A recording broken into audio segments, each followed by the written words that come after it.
Bridget and Katarina. Hey, good. Turn on your mic. Can I ask you a favor? Sure, what's up? Okay, so I am trying something new. I mean, actually, everything is new. Bridget and Katarina. Hey, good. Turn on your mic. Oops. Can I ask you a favor? Sure, what's up? Hold on. Okay, so let's try this again. Okay, sorry about that. You're probably hearing the YouTube stream there. Okay, so you can't see my face. Hold on, I'll come back. So confusing. Okay, I'm gonna switch back to here. So everything is new. How are you? Nice to see you.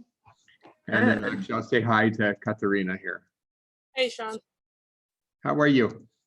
Hot. Nice to see you guys. Yes. Okay, so listen, we this is our second to last class, and I posted a whole bunch of junk that we need to go over. But I'm wondering if you would just look with me just for a minute. Hey, Sunny, and actually just how are you? Oh, look at that, nice, nice to see How are you? Actually, to just look real quick through your workbook. Do you have your workbook with you? Yes. Okay. So actually, let me just show you guys. I have this thing here, and you can keep going. Do it as many times as you need. Okay, hold on a sec. So if you guys want to, hold on, I will go ahead and I gotta pin my view. Okay, pin video, spotlight video, pin video, pin spotlight video. There we go. Share screen. Okay. There's an assignment here that says workbook. Okay, stamp out sheet, right? Number one. Take a picture of your stamp out sheet, upload it. If you don't have it, tell me what you have, okay? That's just simple, because we're not getting any more stamps. I don't know how I could get you any more stamps. I'd love to give you a stamp, but no stamp. Okay, and then the next one, this one needs to be done by next week. You can go in there and update it if you make a mistake, or actually we're gonna do more tonight. So actually some of what we're doing tonight is not listed. Okay, so if you click workbook pages completed, can you guys see this? Yeah. Yeah, okay, and then I'm just gonna click preview, but you would just take it. You just take it. You have infinite number of times to take it, so don't worry. It's unlimited attempts, right? Oh, shoot. Oh God, I don't want you to take it unlimited times. What a pain. Oh well, I don't have any solution. I have no solution. I don't know what to do. Just do it one time then. Hey, Daniel. Okay, so what you're gonna do is you're gonna check off all the pages. Can you do this with me right now? So we can see how you did. So do you have page 0B? The telescope picture? Yeah. Okay. How about 02B? I'm sure you do have that one too, right? Yeah. Okay. 03A. Yeah. Okay.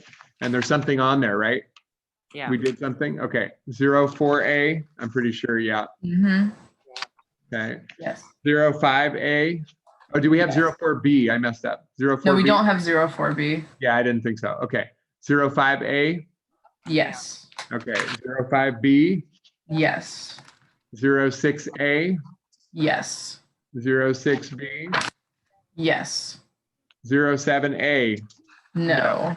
07B. No. No. 07AA. No. 07A BB. No. 08A. No. 08B. 08C. 08D. No. Right. 09A. Yes. Okay. 9B. Yes. And A10B. We have 11A. yes. 11B. No.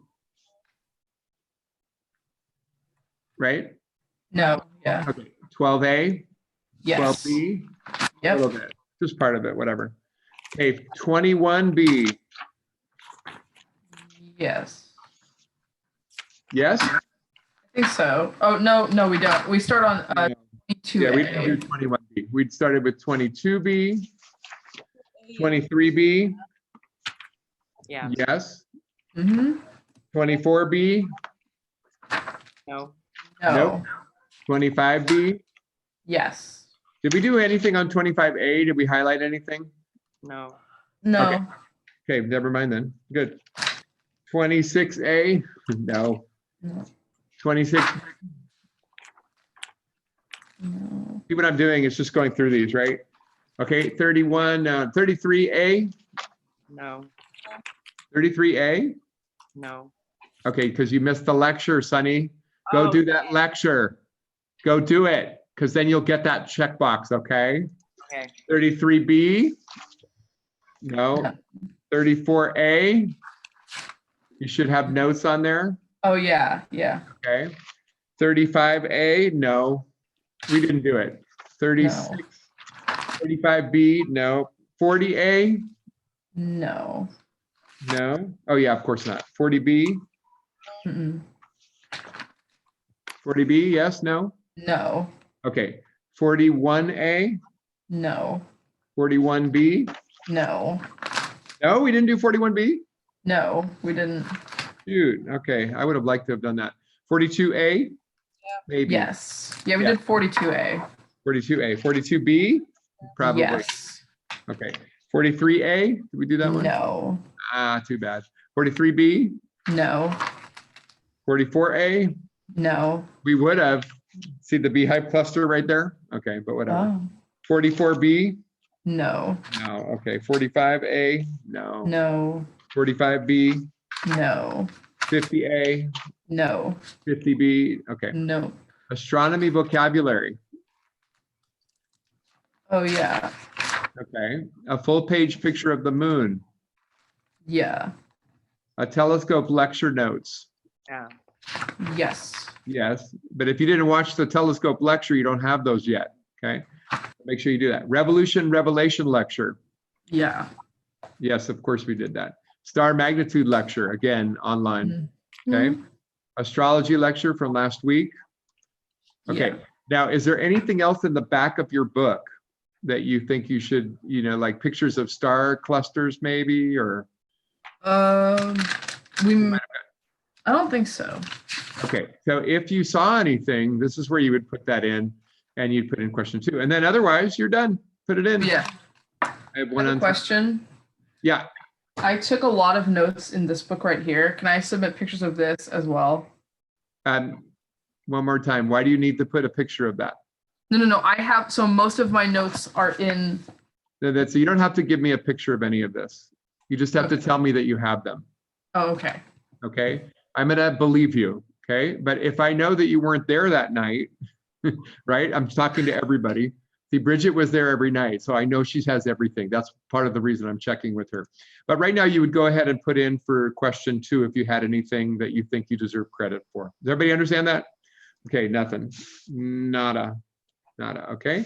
And so I've submitted, and you can see I didn't check everything off. That's okay.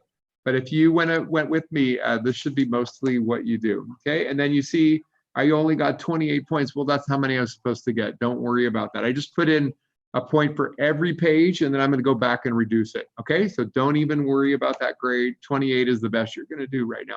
Although we're probably going to get 29, maybe even 30, because we're going to do a little bit more stuff tonight and next week's lecture. Okay, is everybody clear on that?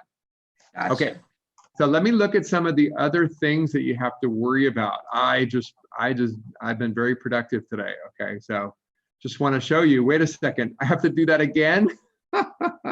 Sorry. Book pages stamped. Okay.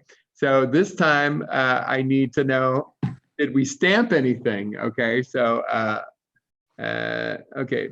Hold on, making a little note for myself. Okay. So you click this thing, and this one's a lot faster because we didn't stamp very much. Okay.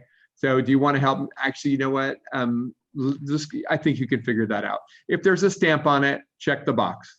If there's no stamp, skip it. Okay, is everybody good? Now, if there's another stamp, a second stamp, then you need to indicate that in the second question.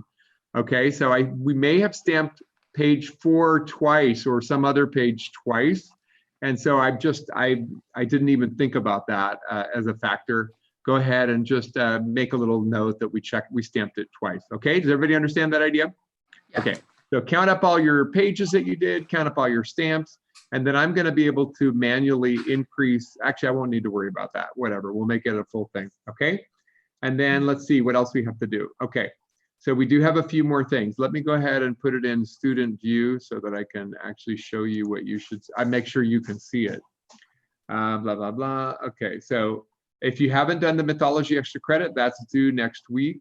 Also next week, I want to give everybody, if you are interested in getting another little point for this, then what you would do is make sure you come on to Zoom and you would share your story with everybody. Okay, so that's actually something you could do. You can not only get extra credit for writing the story, but if you want to share it with everybody, that would be super awesome. And I would love for you to do that. Okay, so I think, did I make sure I did that other thing? Uh-oh, wait a second. You see work pages, what the heck? Workbook pages completed. And where's the stamp page? It's not there. Hold on. Oh yeah, stamp. No, that's not it. Hold on, hold on. I think I forgot to activate it. I was just playing with it. Hold on, one more time. Stamp, wait, it should be there. Workbook pages It's in completed. the first one, I think. Yeah, why not? They're both. Let me check my Canvas app to see if I can see it. Huh. Um, Oh, maybe. no, I don't have it either. Oh, crud. Okay. I think I know why. Okay, I know why I messed up. Okay, hold on. I'll fix that. Okay, let me deactivate that then, because I don't want to mess you guys up. I was trying to do a little trick to just copy it, and I messed up. Sorry about that. Using retrograde. Yeah, I got to do that one. Sure. Just skip this for now. I will get back to that. I have to fix that. I know how to fix it. Okay, but I messed up. Okay, so back to, yeah, what else do you need to do? Yeah, there's an exercise here, tracking Mars for 9 months. Okay, so this one, actually, why don't I go ahead and show you what I want you to do? Okay, let's take a look right here. We will use Stellarium to watch Mars move. Okay, well, that was pretty, that's a pretty concise statement. Okay, I'm going to show you what I want you to do. Anyways, the starting date, make sure you record this, 6/1/2020, and the end date, 3/1/2021. Mars will be completely in the constellations of the winter sky in this period. Use page 22A to track the motion of Mars, and then upload your file. What I want you to do is indicate dates along the path. In particular, what date does Mars begin to go retrograde? When does it resume its prograde motion? Sean will go over this assignment. Oh, that's today. That's right now. Okay, so let me show you what I want you to do. Okay, everybody ready? I'm going to show you what I want you to do. So number one, turn to page 22A. And actually, can everybody turn to page 22A? Show me your 22A. Somebody show me your page 22A. Do you have a bunch of stuff written on it already? No, there's nothing there yet. Oh, great. Wonderful. Okay, there's a little stuff on Sunny's, but No, actually, we tracked Venus's. Oh yeah, yeah, we have Venus on there. okay, all right. So, well, that's interesting. Okay, Yeah. well, it may, oh shoot, it is going to mess up a little bit. Yeah, it looks like it's this assignment that we did earlier. Okay, all right, hold on. Let me see. Is that going to be a problem? It's not too much of a problem. Use a different color pen if you want. Oh, that's a good idea.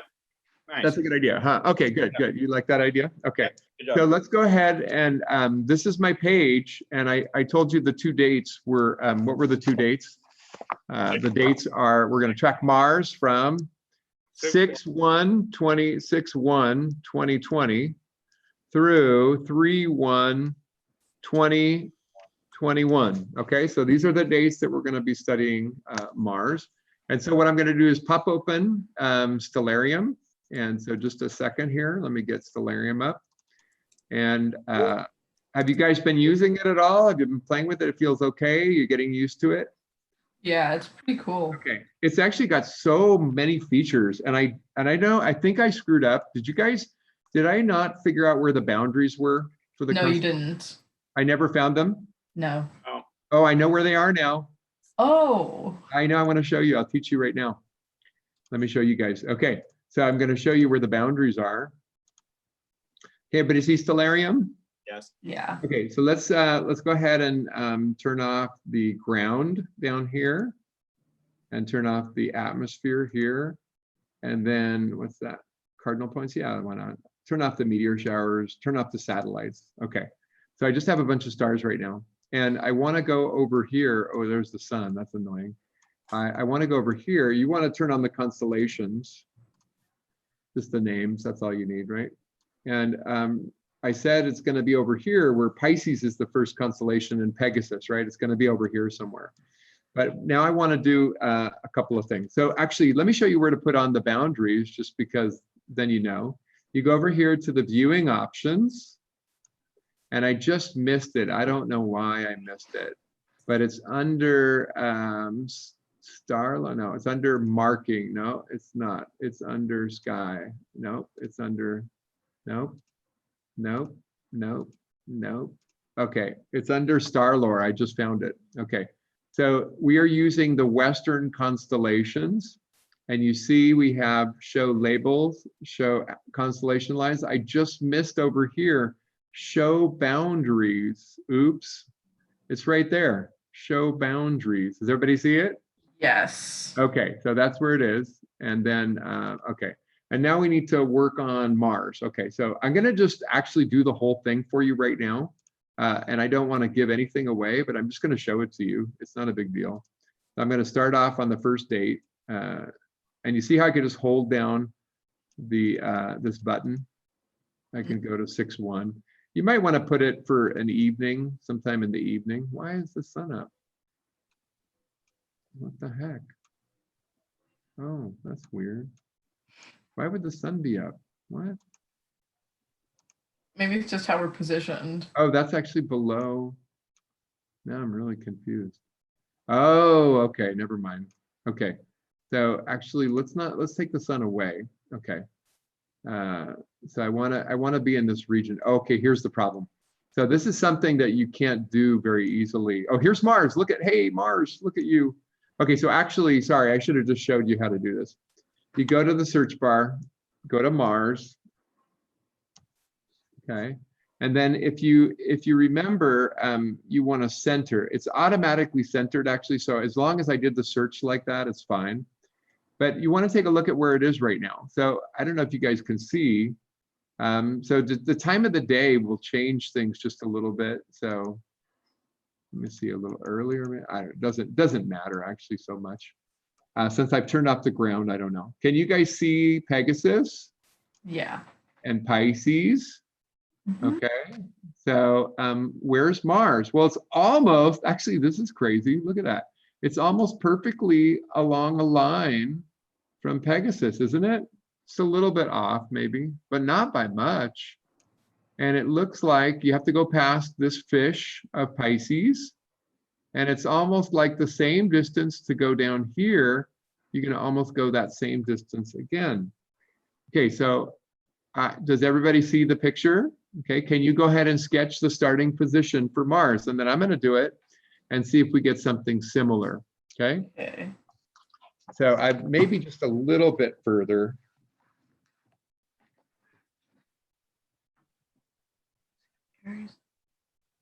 Okay, so I'm going to go ahead and go over to the page. And here is what I did for Mars. Okay, I have Mars, and actually, I guess I want to show you the whole thing, right?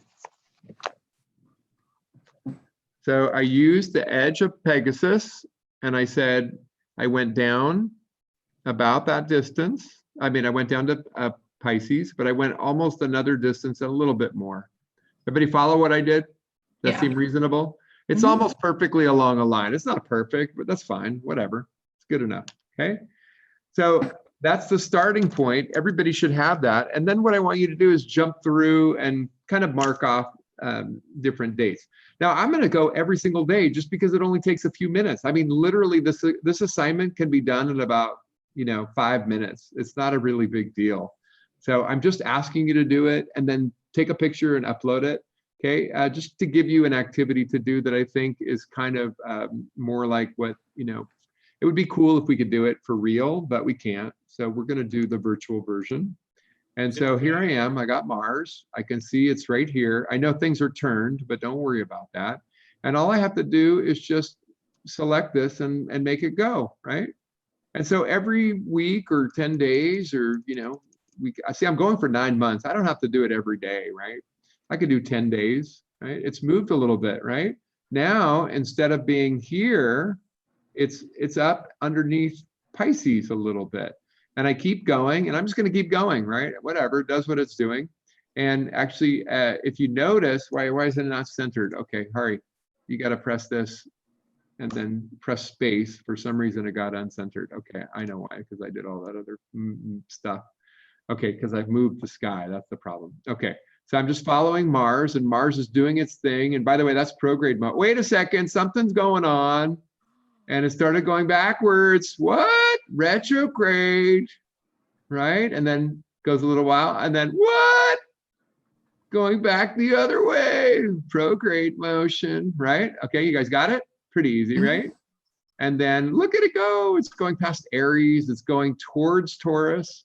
I don't know if it's going to make it all the way. Is it going to make it all the way to Taurus? Maybe. Oh, it did. Oh, I went too far. Okay, and so the last point I wanted was 3-1. And look at that, it's right next to what? Oh. What is that? Nobody remembers. Is that a Pleiades cluster? A Pleiades star cluster. Sweet. Okay. Couldn't, like, spit out the Okay, word. isn't that cool? So I actually know that when it's finished, it's going to be right here. It's going to be right around here. Oop, I used the wrong pen. Sorry about that. Right here is 3-1. Okay. Does everybody follow? And then it did its Yeah. thing in between. Okay. So show me some dates, especially show me when it goes backwards, you know, in the retrograde motion, and especially when it goes back to doing prograde. Does that sound good? Everybody okay? You just nod your head if you feel okay. You good? Okay, great. Okay, so next up, next assignment. We have a lot of assignments, right? We have all these things. Yes, oh, I like it, the thumbs up. Okay, so we tracked Mars for 9 months. That's like 10 minutes, something like that. Okay, look at this. Star Quiz 3. Okay, I don't really have any options. I have to give it to you online. I made it 15 points. I don't know why. Just because, why not? And what it is going to be based on the stellarium. We'll do the practice in a few minutes, but basically I'll show you some practice questions and then you just take this quiz, okay? Try not to cheat, don't cheat, just try to be honest. I know if you're not feeling good, then you probably will cheat, but you know, you're only cheating yourself. Okay, all right, whatever, just do it. Okay, it's one thing. Most of you are already getting such a great grade, you don't even need to worry, but just do it, okay? This is an actual thing that you have to do. This is and by the way, I will be posting questions for this assignment, and they are going to be based on what I lecture on tonight, and I haven't decided what they are yet, but that's how you're going to get your participation grade. And you get 2 attempts. So if you screw up the first time, make sure you go back and listen to the lecture a little more carefully and not screw it up the second time. I don't have any questions yet, but I will have them by tomorrow, okay? And we'll talk about this in a minute. Okay, and then your last activity is actually a real activity, a legit astronomy lab activity. I am very proud of it. You are the first group of students ever to do this. Aren't you feeling special? Okay, and here it is. Okay, so this is my astrolabe, and you can see I'm holding it in the sunshine, and I'm not looking at the sun. Hello, don't look at the sun, but you're going to use this to determine the altitude of the sun for a couple of hours. Okay, now this is a 2-hour activity. I realize some of you are like, that's too much. Well, tough luck. You got to do it. Okay, just do it. And actually, I'm very curious to know how well it works. I know it's going to work because I've done it myself, but I just am curious to see how you guys do. It's not really that difficult either, but it involves watching this altitude change for a couple of hours. Okay, and so what I'm going to ask you to do is, this is what you're going to do. I'll teach you how to do this. I'm going to show you this video. You can watch this video, but you're going to hold your astrolabe vertically so you can see the shadows of the arrows and have the string hang vertically in the section marked altitude. Rotate the astrolabe, changing your azimuth so that the shadows get longer, but you can still see them. Then rotate the astrolabe, changing the altitude so that the shadow of the top arrow, the higher arrow, lines up with the lower arrow, or at least the black line that's on our astrolabe. Then tilt the astrolabe over in order to catch the string and measure the angle. Okay, you can watch this a little bit. Oh, let's watch the video. Watch it. Here we go. Oh, you can hear the sound. Astrolabe I'm going to show you how to use your astrolabe to measure the altitude of the sun. You'll notice that my astrolabe string is hanging in the altitude section, and I want to be able to turn it so that I can see the shadows. So make sure that you can see the shadows. They're going to get longer as you get closer to the sun. You want it to be kind of close to the sun, and then you're going to go ahead and tilt it up so that the arrow shadow is actually lining up with the other line, and then you just tilt it over and you can get the angle. Okay, everybody get that? Everybody get that idea? Yeah. Could you see the video or no? Yeah, we Yeah. can see it. Okay, good, great, okay. All right, so now record the altitude of the sun for a 2-hour period starting at 11:30 and going until 1:30. If you would like to see the local noon time more precisely, you can record the data more frequently, but I'm not worried about it. So I only asked for 11:30, 12, 12:31, 1:30, 5 different measurements, okay, over a 2-hour period. So then take the quiz, and I'm only gonna let you take it one time, okay, to put in the data, okay? So there's a reason for that, okay? So record your data in the box below. Your data should look something like this. My numbers are made up. So if I see these numbers, I know you didn't do it, you get a 0, okay? So you just put the time. I don't know any other way. I wanted to make a table. Oh, you can put it in a table. Oh my God, that's awesome. Why didn't I think of that? Oh, that's cool. Oh my gosh, you guys can make it look better than mine. You can go like that, right? Oh man, you're like the sick, awesome science students. Okay, cool. Oh my God, that's so much nicer. That's what I wanted to do. Darn it. Oh, that's not AM, PM like that. Okay. Oh my gosh, I love it. Oh, I look so professional. Oh my gosh, Shauna's gonna love this. Oh yes, I'm so excited. Look at this. I look like a scientist. All right, so I got the times, and I'm going to put in the angles right here. Okay, if you want to center them, that looks super professional. Maybe you could just do this and then press center. That's what you do. Okay, and then you can just type in the answers. Okay, and then you do that. Okay, and then here you have to answer the question: what time is local noon? So you have to look at your data and find the time that the angle of the sun, the altitude of the sun, was the highest, and then just pick that. That's noon, right? That's the answer. Or maybe not. Maybe it's 12:30. Maybe it's 11:30. Maybe it's 1. Maybe it's 1:30. But it's one of these answers, okay?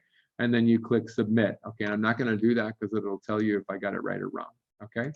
So there's actually a right answer, and I know what it is, and you probably know what it is too. But anyways, I just would love for you to try to do this, okay? Does everybody understand the exercise?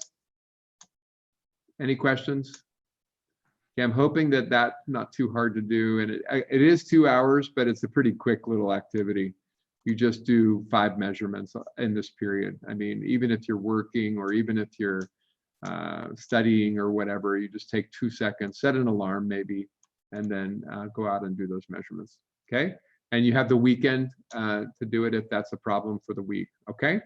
And then I think that's it. And the mythology extra credit. And I'll have this one working, the stamp page complete working by tomorrow. Okay. All right. So I'm going to ask if anybody has any questions right now. Anybody have any questions? Are you feeling okay? Okay. So we have some fun little things to go over tonight. And so you want to take some notes, and we can actually, I don't have a listing for this, but maybe we'll call it the Messier object lecture, if you want to give it a title. And so we want to talk tonight about the Messier objects. Charles Messier, some of you know that story. Does everybody know the story? Raise your hand, I know that story. No? No? Oh, good. So that's what I'm here for. That's why I'm going to be here. I'm here. I'm ready to do it. So let's take a look then at this assignment and see if I can use these pages that I said we were going to use. Okay. Oh, hang on. You know what? I just realized before we do the assignment, I do want to practice the stars with you. So let's do that. Let's go back to this. Hold on one second. Give me one moment, sorry. I'm gonna get Stellarium all set up again. Actually, just so you guys wanna, if you wanna practice, actually, let me go ahead and do exactly what I expect you to be able to do. Okay, so I'm gonna go ahead and share my screen. Can everybody see the Stellarium? Yes, no, maybe? Yes. Okay, now the problem is if I do this, did you see the stars come or no? No. Yeah, so the problem is that if it's full screen, I can't see it. So I'm gonna hit the F11. That F11, oh, wait, did that work? Yeah. Now you can see the stars? Mhm. Okay, cool. All right, so we've got stars, and here's what I want to do to test myself to be able to do this correctly. I'm going to go ahead and turn off. I can turn off the planet labels, turn off the satellites. I'm going to leave the ground, and then I'm going to go over here to options. Okay, so what I want to do is turn off the labels and markers, so it doesn't give me any names, right? And then I'm going to go ahead, and the quiz will have little lines for you. Okay, just so you know, don't freak out. It's not going to be that hard. Okay, so it's going to be this guy right here. And this is this guy that we're going to use. Okay, so this is it. Sorry, zoom just a little more. Can you guys still see it okay? Yeah. I might turn it a little bit. Let me start with this side first. Okay, we'll start with this side first. Okay, so I know it's a little annoying. Does everybody know what the name of this star or object is? That one is that one Turn on your mics if you can so I can hear you guys. Okay, that would be Venus, and you can check and then right click turns it off. Okay, I forgot to check to see if my YouTube people, there's Urban. Urban is there. I'm sorry. Yes, Urban. Oh, good. Turn on landscape. Yes. Okay. He is French. He is. That's true. Charles Messier was a French astronomer, and he was a comet hunter. Make a note. He was a comet hunter. And the reason he was hunting comets is he wanted to be as famous as another comet hunter, Edmund Halley. And Halley's comet was named for Edmund Halley. So can everybody see the stars again? Am I back? Yeah. Yes. Okay. All right, so let's go ahead. We just said this is Venus. This is Venus. What is the name of this star or object? Very bright. Trying to- That is Capella? Capella. Capella, right? Oh. Capella. What is the name of this star or object? Aldebaran? Aldebaran. Very good. This star or object? Beetlejuice. Betelgeuse, of course. This one? Bellatrix. Bellatrix. This one? Rigel. Rigel and Save. Theia. Very good. What is the name of this star or object? Sirius. Sirius, of course. Are you joking? No. Hmm. Okay. What is the name of this star or object? Procyon. Procyon. Very good. What is the name of this star or object? Pollux. Pollux. This one right here? Castor. Castor. Very good. Let's jump over to here. What is the name of this star or object? Regulus. Regulus. Very good. And at the tail right here? Denebula. The nebula. Very good. Awesome. Okay. So let's see. I forgot a little thing down here, and I'll zoom in a little bit. What is the name of this star or object? That's the Pleiades cluster. The Pleiades cluster, right? And what is this cluster that's right in here? Hyades cluster. Hyades cluster. Okay. So if you happen to see a letter next to that, you would know that it's the Hyades cluster. If I said, what is the name of this star or object? Okay. Mhm. Let's keep going on the stars and objects just to keep it going. Okay. I'm going to go over here a little bit now. Yep. Now I can see everything I need to see. So we had, what was this star or object? I forgot. Regulus. Regulus. And this one again? Denebula. The nebula. Okay. Now, how about all by itself, this bright star down here? Alphard. Alphard. Very good. Okay. Rich has been studying. Okay. How about this one? You guys see the Big Dipper up here? Here's the Big Dipper. See the handle of the Big Dipper? We're going to arc to the star. What's the name of this star? Arcturus. Arcturus. Excellent. And we're going to spike to this star. What's the star? Spica. Spica. Very good. Okay, so those are our stars or objects. Let's go back and do our constellations now. Okay. So what is the name, the proper name of the constellation that this star is a member of? Orion. And the common name is The Hunter. Hunter. What is the proper name of the star of the constellation that this star is a member of? Taurus. Taurus. And the common name? The Bull. The Bull.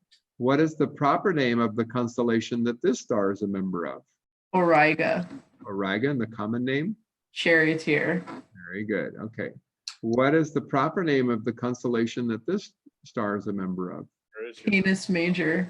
Canis Major. And the common name? The Big Dog. Big Dog. Excellent. Okay.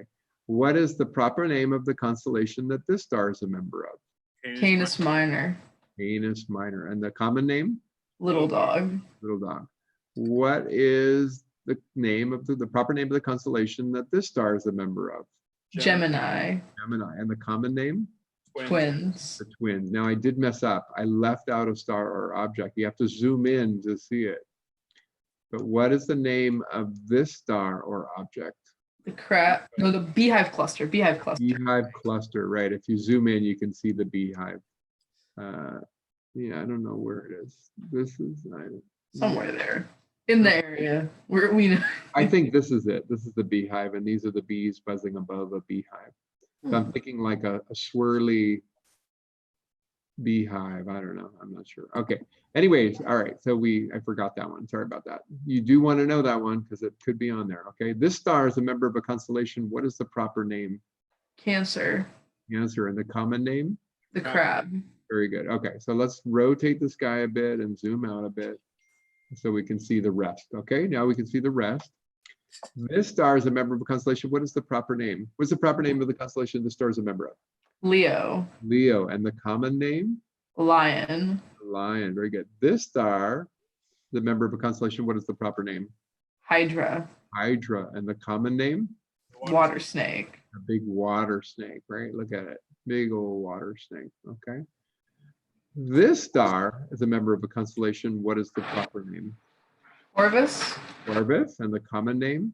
The crow. The crow. This star is a member of a constellation. What is the proper name? Is it Crater? Yes, it is. Crater. And the common name? The cup. The Cup. The cup. Okay. This star is a member of a constellation. What is the proper name? Boötes. Boötes. And the common name? The Herdsman. And this one has a nickname. What is the nickname? The Ice Cream Cone. The ice cream cone. Okay. And I think we're on our last one pretty much. Well, I guess you could get some of these. Hold on a second. Okay. This star is a member of a constellation. What is the proper name? Virgo. Virgo. And the common name? The Maiden. Okay. So now I think maybe I should turn this guy just a little bit over here. And this is our last set of constellations that you might be quizzed on. Okay. So this star is called Doobie. You don't need to know that, but I like that star. I think that's cool. Actually, I keep memorizing and then forgetting the names of Merak. Okay, Merak. Thad. Okay, this one. Megrez. This one. Alioth. This one is Mizar. Okay, this one. Alcade. Okay, I keep forgetting them though. But anyways, this star is a member of a constellation. This star is a member of a constellation. What is the proper name? Ursa Major. Ursa Major. And the common name? The bear. The Big Bear, right? And the nickname? Big Dipper. The Big Dipper. Okay, and if you use the Big Dipper stars right here, you go 5 steps, you get to the star. What is the name of the star or object? Polaris. Polaris. Okay, this star is a member of a constellation. What is the proper name? The Ursa Minor. Ursa Minor. And the common name is? Little Bear. The Little Bear. And the nickname is? Little Dipper. Little Dipper. Great. This star is actually called, is called Thuban, and it used to be the North Star. We learned that last week. Mhm. This star is a member of a constellation. What is the proper name? Draco, Draco is correct. And the common name? the dragon. Dragon, Draco the dragon. Okay. And let's go over here. This You star is have- called Navi. You don't need to know that. Do you ever call in the test, because on the practice test it had Serpens as the proper name for Hydra, I think. Oh, that's wrong. It should be water snake. Okay, yeah. I think we fixed that, but if I didn't, practice test, but huh? I took the practice test yesterday and it was in there, but Okay, I messed up then. I thank you. Thank you. I will fix that. no worries. Fix Hydra. Okay, I will fix that. Don't take the quiz yet. You might get Hydra. Okay, but anyways, I guess you could pick Serpent. That was the one that marked it right. It was Serpens, like it's like. Oh no, that one is not. Serpens is another constellation. Oh, that's right. Okay, never mind. Yeah. Yeah, this that's is another confusing. constellation. Yeah, I took it today and I didn't have any issues. Oh, Yeah, okay. so All right. That's another constellation, actually. Yeah, there is a constellation called Serpens, and it is the serpent. It's a summertime constellation, though. I don't know why you would have gotten that, unless you were It was practicing. the wrong answer, and I selected it. Oh, okay, got you. I got you. Yeah, that could have Okay. been it. No, then it's not wrong. Okay, good. Okay. All right, so let's see. We did. Oh, did we do Draco the Dragon? Okay. We did Draco. Some minor. Oh, I forgot to go over here. Right. Navi is the name. You don't need to know that. But what is the proper name of the constellation that the star is a member of? Cassiopeia, Cassiopeia, right? Or Cassiopeia. And the common name is the Queen, Queen, and the nickname is the Throne. the Throne. Very good. And if you take if you draw an imaginary line between this star and Polaris, you pass this star right here. I don't know. Erai. Oh yeah, Erai. I should learn that. Erai. E-R-R-A-I. Erai. There's too many stars to learn. Okay. But this star is a member of a constellation. What is the proper name? Cepheus, Cepheus. And the common name? the King, The King. And the nickname? Little House. Little house. You can't see the whole little house. If I turn off the ground, you can then see the whole little house. Okay. All right. So this is what the quiz is going to be like for Star Quiz 3. Does everybody understand that? Star Quiz 3 will be something like that. Okay. You guys good? You got it? Star Quiz 3. Okay. All right. So Star Quiz 3, we practiced.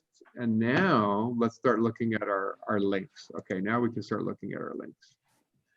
Where am I? I don't know where I am. Hold on. April 23rd. Here we go. I got you. I got you, fam. Here we go. Yeah.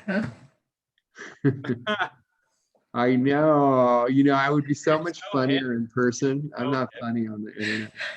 I'm not funny. My wife thinks I'm still funny, but you know. I think you're funny. Aw, you're sweet. Okay, so let's start off. We will be looking at a number of things tonight, some of which we were able to see for ourselves. We actually got to see some Messier objects. And what we want to do is you can read a lot of history here. This is way too much information. So let's not write everything. But you wrote down the idea of Messier objects. And then what I want you to do is kind of write down a few things. Here's what they are. You're going to write down, there's 110 of them. Write that down, 110 of them. Are we writing this in the back of the book? Sorry. Yes, you're writing this. And I mentioned what you could do is call this the Messier lecture. Oh, okay. I would just stepped out. Yeah. Okay, so everybody, if you didn't already start doing that, you're taking notes on Charles Messier and the Messier lecture. So the astronomer who first began this list, by the way, we've added on to the list a little bit, but the original list was created by Charles Messier. Oh, here he is. Whoa, look at this fellow. What a noble fellow. And I mentioned he was a comet hunter. Write that down. He's a comet hunter. So the reason why is he wanted to have, everlasting fame like Edmund Halley did with Halley's comet. He wanted to predict a comet coming back so that it would be named for him. And then everybody would always remember Halley's, Messier's comet. Unfortunately, no comet was ever named after him. He was but his list, lives on, and we love him. We were very happy that he came up with this list. Now, how did it work? Why did he make this list in the first place? So the way that it works is when you're seeing a comet, before it gets close to the sun, before it has much of a tail, it looks like a fuzzy star. Write that down. Comet looks like a fuzzy star. Okay. And so what he would do is he would look for these fuzzy stars. And then once he found one, he'd be very excited and he'd put it in his charts. He'd make a little star chart. He'd note where it was located. And then he would watch it. And if it was a comet, what do we know is going to happen if it's a comet? It's going to begin moving, right? Because comets are objects which are orbiting the sun, like planets, right? And therefore they must move over time. And what he was very frustrated by is that certain one of his fuzzy stars wouldn't move. So it told him these were not comets. So he was wasting his time. Here he is trying to just focus on comets, and he's looking at these other fuzzy objects that he can't tell what they are. And so in order to stop wasting his time, he began to keep track of them. And so he created a catalog of objects. Now, eventually the catalog grew and became 110 objects. What are they? So you want to know what they are. So number one, let's write down what they are. They're actually, this is the catalog. There are, let's go back here to the Messier objects. What are they? They are a bunch of things. Take a look. Let's write down. Nebula. Planetary nebula, that's kind of different actually. So nebula, planetary nebula, open cluster, globular cluster, galaxy, and they left out an important addition. There are two of them which are really boring. They're binary stars. Can you write that down? Binary stars. Okay. Unfortunately, I don't know why he thought they were fuzzy, because they really are not that interesting. But anyways, they're in the list and they're there just to kind of, for completeness, but there you go. And so these are the objects. Now we're going to go through tonight a number of them so I can see a variety. So I want you to see a variety of objects. Some of them we've seen, right? We've seen some of these things, and many of them we did not get a chance to see. So this is a little more history than you really need to know, but the Messier object list was born as a result of Charles Messier being frustrated because he found these comet-like objects that wouldn't move. And so again, in an effort to stop wasting his time, he began to keep track of them. And then he published them, and everybody was super excited because that meant that they didn't have to waste their time on them. But what they were, it turns out, is much more interesting than his little telescope could see. So you might make a note. He couldn't see how wonderful his objects were. And so there are going to be clusters and galaxies that are just fantastic, but he didn't have a powerful enough a telescope to see this. All right. Sean, did you see the photos I sent you? Oh, did you send me just now? Yeah, the ones from before Oh, those are awesome, dude. Yeah, those are great, Peter. So a lot of those are Messier objects, but my friend totally. And I was actually thinking I'm going to show you all this stuff tonight. Anyways, hey, actually, Peter, would you share with everybody what you've been doing at 4 o'clock? Oh yeah. So if you watch the stars, or if you happen to be up at like 3:34 in the morning, like you can see Jupiter, Saturn, and Mars like all in a linear line and like super clear. I just happen to be up because my dog has like been peeing way more in the middle of the night, so I've had to get up. But like I go outside and just looking up, and I'm just like, whoa, wait a second. Should we just show them? Because like Jupiter looks huge at 4 a.m. What is it? Jupiter looks massive. Oh, it is awesome, dude. This is totally okay. So it's today. Actually, let's go tomorrow morning. Okay, tomorrow morning. If you want to get up before dawn tomorrow. Okay, hold on. I can just go forward in time. I feel like it's more clear as well than because like even more lights of the city are out at that time. So yeah. Really clear. Okay, so if you take a look right here, this is the east. And this is the south. You guys probably don't know these constellations, but let's talk about that anyways. It's kind of a fun thing to do. But here we are. What's the brightest one? What would you guess is the brightest one? Biggest one's probably Jupiter. Jupiter, of course. And right next to it? Saturn. And then over here, kind of red? Mars, that's right, Mars, which you guys are going to be tracking starting June 1st. One of the amazing things that I wish I could have shown you, but I can't. Remember, you can press the space bar and it centers it. And then when you scroll in, you zoom in, you see something wonderful. Do you guys see these things right here? Whoa. Moons of Jupiter. Those are the moons of Jupiter, right? Europa, Io, Callisto, and Ganymede.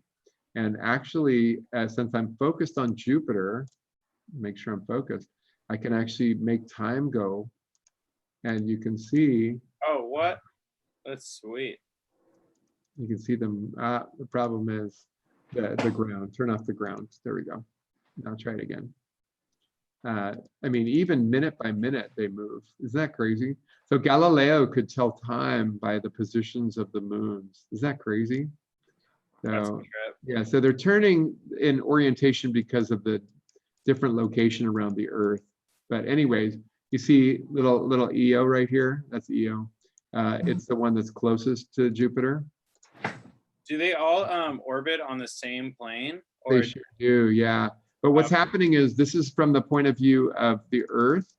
And so it's rotating because actually there is a way to look. Actually, there is a way to because look. the Earth is rotating at the same time as Yeah, so we're not able to see it in a it looks consistent like. orientation.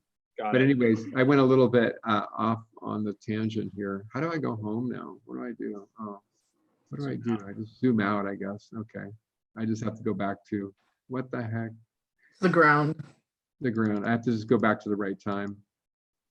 So you have to get up pretty early in the morning, like 5. 5 is okay.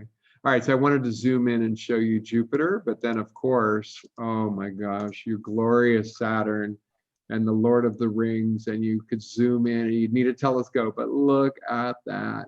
And of course, you are able to see some of the moons of Saturn as well. These are moons of Saturn. Way out here, what do you think the biggest moon is called?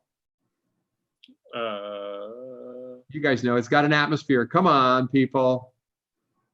I forget. It's not Titan. Yes, it is. Oh, that was a total guess. Total guess. Titan. Good guess, good guess, good guess. Is that the one that has like liquid hydrogen seas or something? It has an atmosphere and it has lakes and rivers of not hydrogen, but methane and ethane. Oh, that's what it is. Hydrocarbons.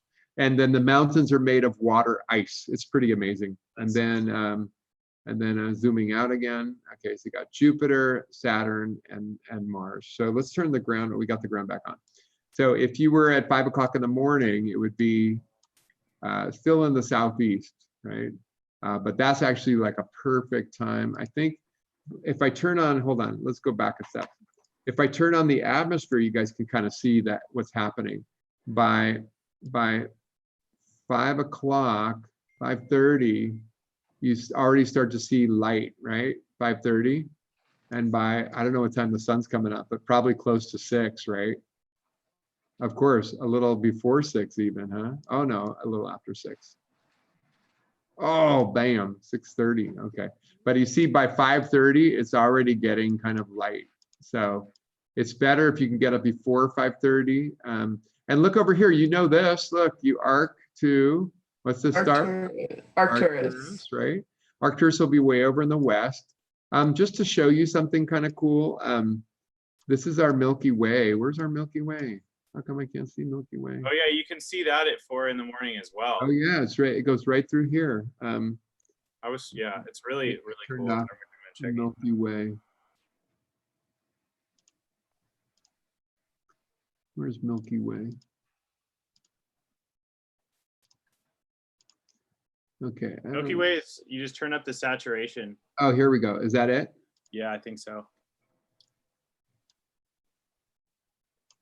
Oh, maybe I know why. Never mind. You know what it is? Because I have the atmosphere on. Turn off the atmosphere. Oh, duh. Oh, wow. Okay. Yeah, All right. 4 p.m. So anyways, if you guys can you guys see a little teapot right here? Mhm. This Yeah. is the teapot. This is Sagittarius, the archer. Sagittarius, the archer. And it's a centaur, half man, half horse, right? And he's firing an arrow.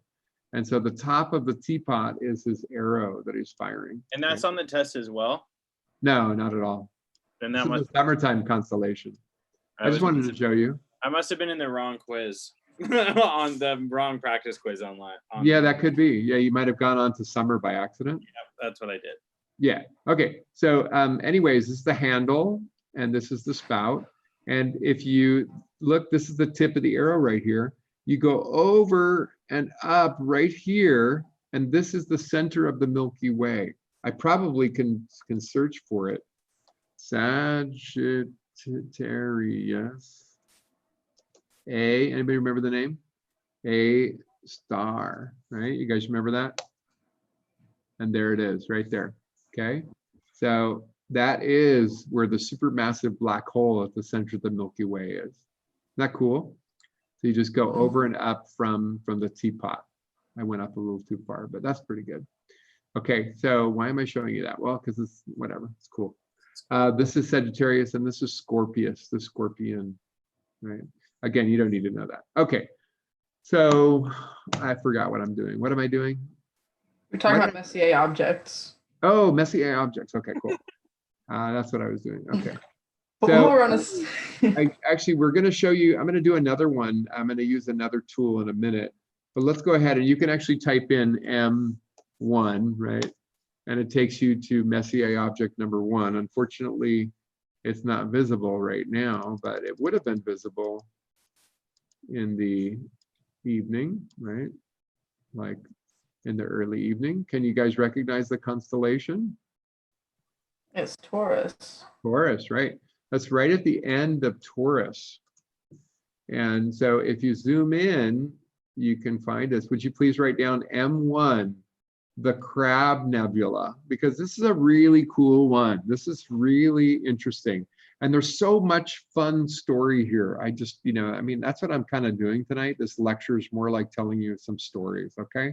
That's not a big deal. This is not like an intense lecture. This is like just entertaining. There's just so much cool stuff in here. I wish I had more time to tell you everything, but I'm just going to give you a little taste for why you want to maybe in the future look with your own telescope at things like this, like the Messier objects, like M1. So let's go ahead and leave this tool. And I'm going to go ahead and jump back to my list on April 23rd. And I'm going to go ahead and start using that and show you how to use this tool. These are more tools, right? I've got more tools for you. So these are some of these tools that I haven't used too much before, but I just think they're really neat, and I want to share with you some things that I found. This is called the Worldwide Telescope. This is actually, I wanted so bad to come up with an activity, and I kind of have some ideas, but you know what? We're already at the end of the course. I feel like maybe it's too late now, but if I have to keep teaching online, then maybe this is one way to do lab type of activities. So if you click on this, it takes you to this weird, funny little website. And at first you're like, what the heck is going on? But don't worry, I'm gonna guide you. And you can see, by the way, the outlines of the constellations. Can you guys tell what constellation we're in right here? Pisces. That's definitely Pisces, and there's a square right here. You can actually drag this guy and move it around, right? And so it actually tells you, I think somewhere, maybe not, I don't know. Can you see anything right here? Oh yeah, it tells you I'm in Pisces right now.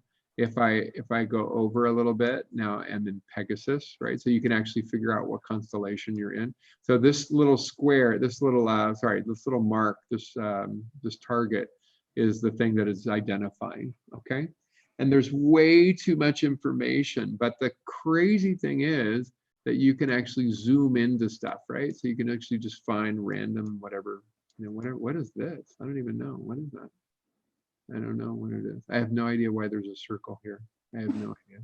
It might be something I searched at earlier today, but anyways, you can't zoom out very far. That's as far as you can zoom, so. Did it identify anything? Oh, something. Oh, that's right. Okay, but don't worry, you don't need to know that.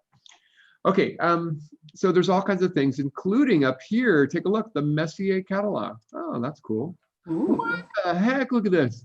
They have listed every freaking Messier object. Okay, so I want you to go to every single one. Now, actually, I'm not going to ask you to do that, but if you were just a curious person and you just wanted to take, 15, 20 minutes of your life and just make a quick little survey, that's something you could do, right? It's not a big deal. And because look at how easy it is. Watch, ready? Click. And it takes me to where it is. Oh my gosh. Okay, this is super easy. Okay. So this is the Crab Nebula. And actually, we're going to come back and talk about this one a little bit more because I want to tell you why it's so freaking interesting. But does anybody remember the story of the Crab Nebula? Something interesting about it. It is the remnant of what? Anybody write that down? Anybody know what it is? It's a supernova remnant. Okay, supernova. And actually, what was interesting was that people started looking at the Crab Nebula and making notes. Hey, there's a cloud here, a cloud of glowing gases, a nebula. And then they looked at it a few years later and it had grown. And a few years later, it had grown some more. A few years later, even more. And what they were able to do is estimate how the cloud was growing. And from their estimation, they said, well, wait a second, this thing came from a point. It's a sphere, almost a sphere, right? It's growing from a point. When was it super, super small? When did it explode? And in fact, this was the first time that we had an idea that stars could explode, could end their life and explode. Before this, people thought that stars lasted forever. They were infinite, like God. They never were born and never died. They just existed. But this was the first kind of conclusive idea. And the way that they figured it out, by the way, is they said, right here is where the explosion started, right in the middle of the cloud. And if they estimated back, if you don't know this already or you forgot, would you please write down that they figured out that it happened in the year 1054. So this is 1054, some event. And I want to zoom out because I want you to just look at it and pretend that it's just a star. Because when it first happened, that's what it would have been, just a little star. And they went back and looked through the star charts from history.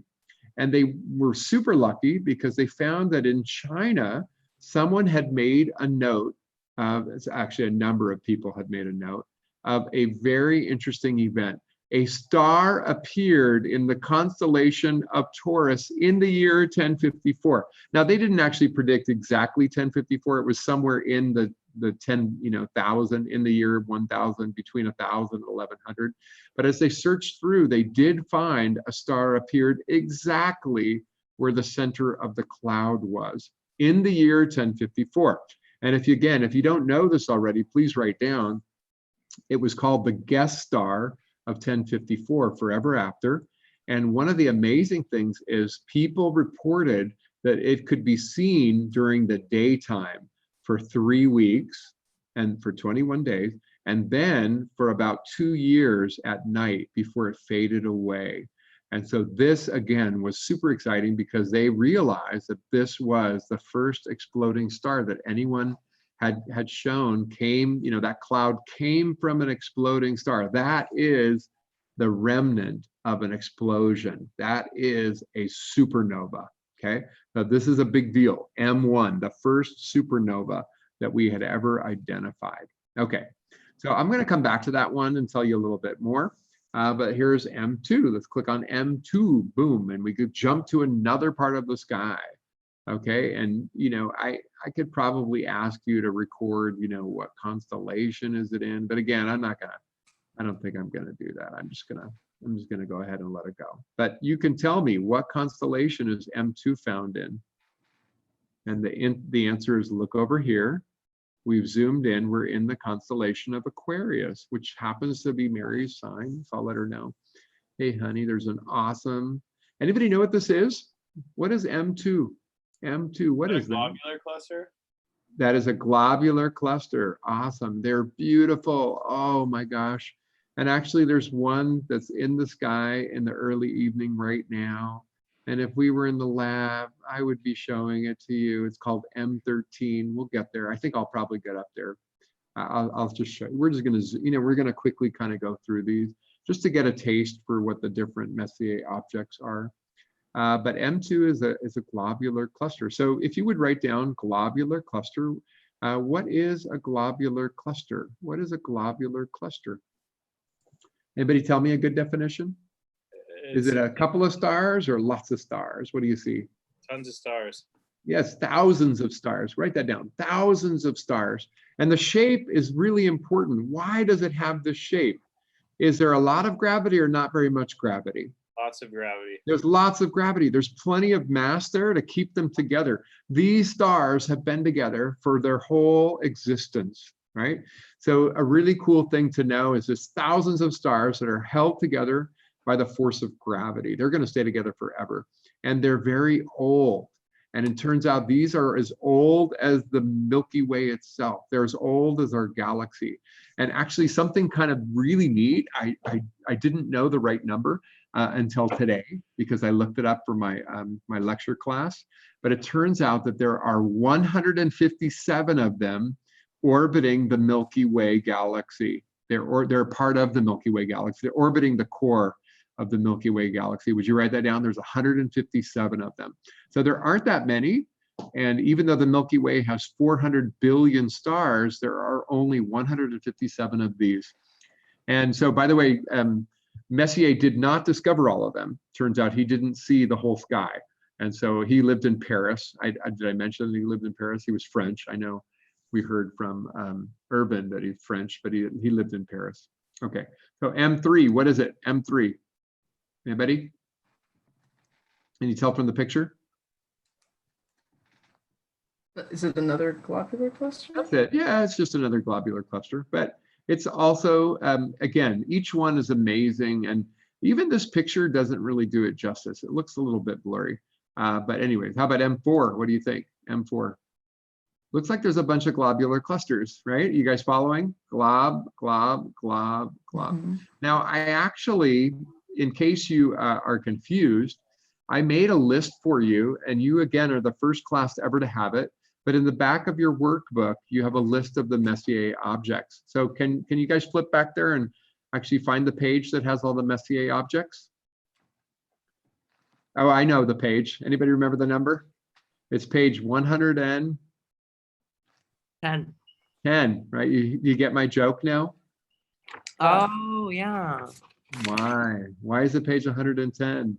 Because there's 110 objects. Oh, very good. Okay, that's my little humor. Okay, so you can look through the list right there. Does it identify, what does it identify M1 as? A supernova remnant. Supernova remnant. And M2, 3, 4, and 5, what are they? Clusters. Globular, but we know they're globular. Globular clusters. How about M6? What do you see? M6, let's take a look at M6. So let's see, we're gonna see a variety of things, right? I know I don't wanna keep doing the same thing over and over again. So now this doesn't look like a globular cluster to me. Does it look like it to you? Mm-mm. No, okay. Does it look like anything you've ever seen before? Open cluster. Very good, thank you so much. Okay, so this is an example of a cluster, but not a globular cluster. And the reason is why? Not enough gravity? Not enough gravity. So there aren't nearly as many stars, right? We're talking maybe tens of stars up to 100 of stars, It's right? younger, right? What was that? Is it younger? It is definitely younger. These are stars that have been born pretty recently. And then what's going to happen, because there's not enough gravity, they're going to drift apart. And so this is an example of an open cluster. And then another example of an open cluster would be something that we have seen in this semester. Anybody know the name? The Pleiades cluster or the Hyades cluster. What number is the Pleiades cluster? 45. M45, right? You can actually just zoom right up. And here is another example of an open cluster. And the Beehive cluster, I forgot that one too, right? So we've seen a number of open clusters as well. So And that the stars in the Pleiades clusters are drifting apart. they are drifting apart. Yes, they will not stay together. Hey, check this out. Guess what used to be an open cluster? I mean, it is technically, I guess, still part of an open cluster, but we can't see the stars anymore together. Orion. Our sun. Oh, Our well, sun was born as part of an open cluster. Actually, how about another one? The Big Dipper. The Big Dipper is an open cluster. Yeah, probably Orion as well. I don't know that, but I would be willing to guess that almost any of our constellations, which are built from stars that are close together, but only a handful, are going to be open clusters. They're going to drift apart. Okay, so I do want to jump back for a moment, though. Oh, yeah, so that's about it. Okay, so M6, open cluster. Let me see if I can go in order.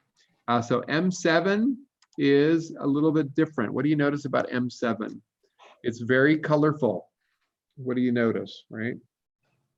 My phone is loud. What's M7? What do you call it? Actually, it might be an open cluster. Yeah, this But- one's open cluster. Does it say open cluster? Yeah. Okay, so never mind. How about M8? M8's the nebula. Very good. Okay, so now I see nebula. Do you guys see nebula? Mhm. So what is nebula? There's a glowing gases right here. Come on. And so can you write that down? Nebula. This is nebula. And actually, if you can see the nebula, does anybody remember what it's called? It's a special kind of nebula called an emission nebula. And again, I don't want to get too technical, but it's very red in color. Does anybody remember what the red comes from? Type of gas. Yes, what kind of gas emits red color light? It's the most common gas in the universe. Nitrogen. Hydrogen. This is hydrogen. And so these are actually H2 regions, if you remember H2. I think everybody has taken Earth 101, so you're supposed to have learned that at some point. But these are regions that are glowing with light because the ionized hydrogen is glowing. Okay. Now, just make a little note. What makes it glow? Does anybody remember what makes the gases glow? Wonder if anybody remembers that. There are bright, hot young stars behind it. Okay, hot young stars are pumping energy, usually ultraviolet light, into the gas, and then the gas starts glowing because of that energy. Okay, so I'm not going to do every single one. Let's just do a quick little. What do you think? What kind of a object is this? Nebula. Nebula with cluster. Globular, globular, globular. Okay, and then actually, I know I said I wouldn't do any, but this one is so awesome. I'm just going to do this one. And I hope one day you will see this and you will understand why I love it so much.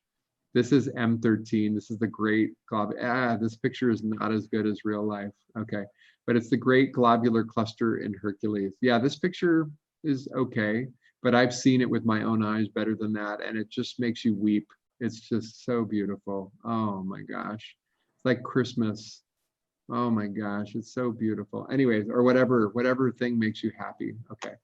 All right. So other kinds of things, M16. So many of these have alternative names, by the way.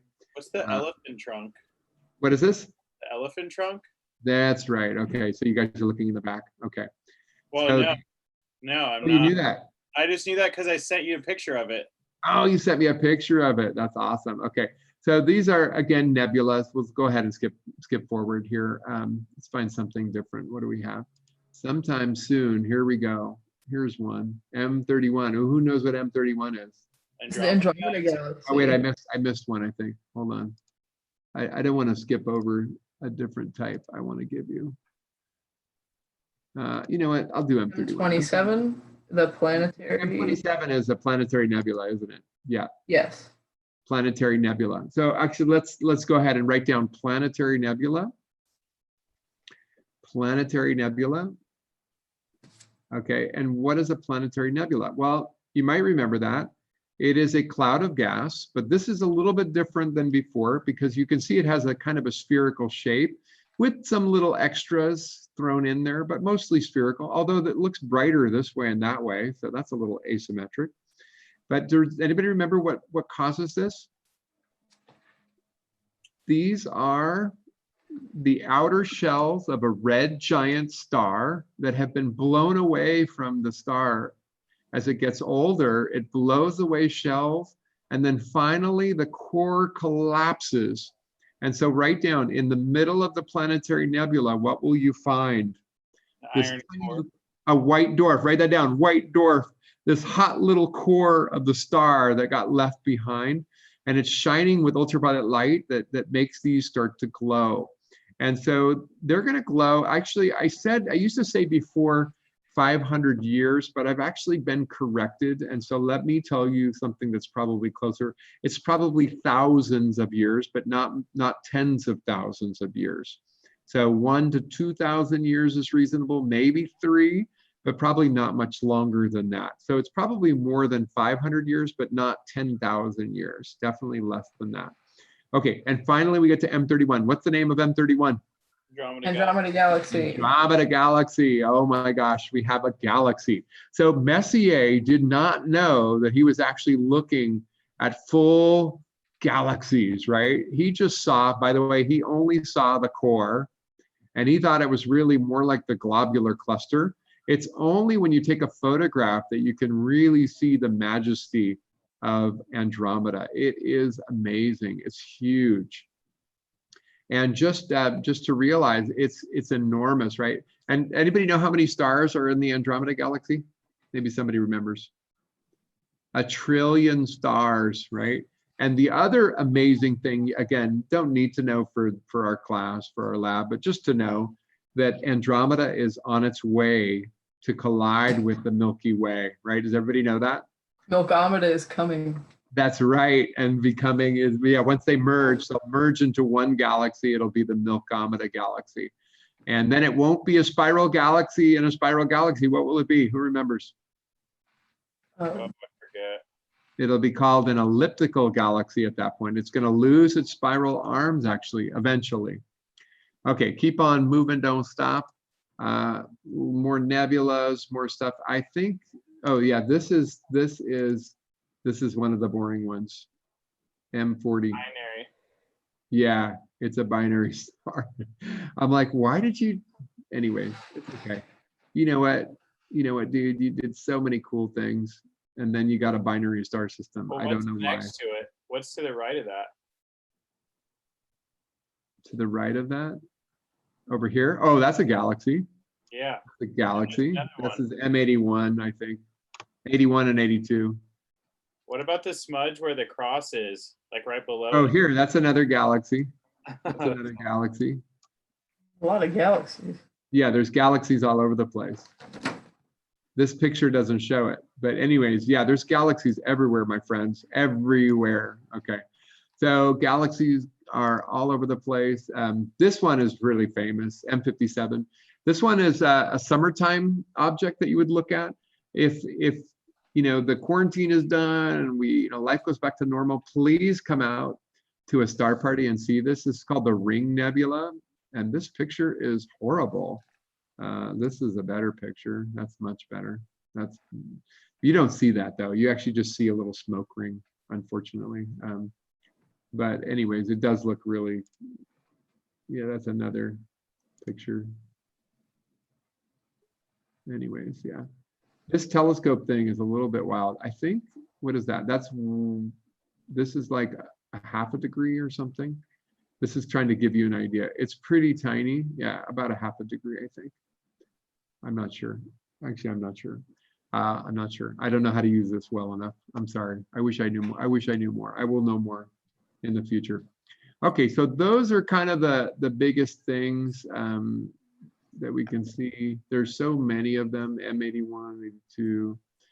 Some of these are more famous. Do you guys see any in that list of Messier objects, any that you want to look at?